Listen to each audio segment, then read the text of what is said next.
is identical to this, but in which there are no minds, a rock is still what it is. I did not say the only thing that exists is a rock. If there are no minds and a rock is in existence, and you make the statement that it is true as it is, you are making a truth statement.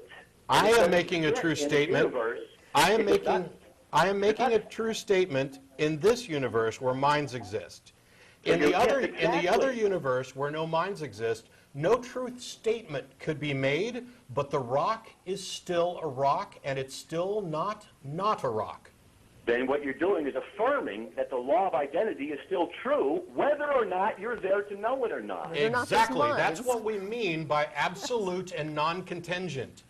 So then you have a non-contingent, conceptual absolute, not dependent upon a mind. Not conceptual. That's the point. How can a statement not be conceptual? The statement is occurring in this universe. There would be no statement in the other universe, but the essence would be the same.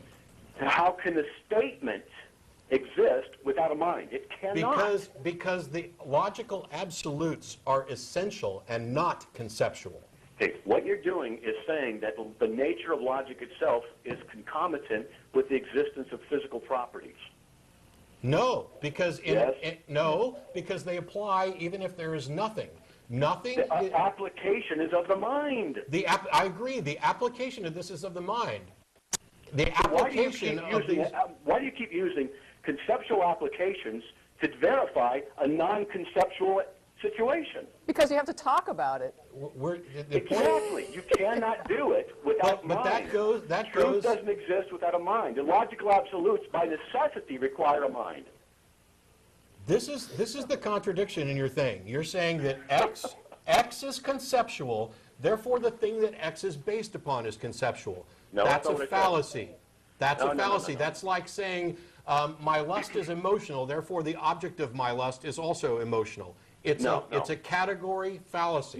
No, that's called a fallacy of division.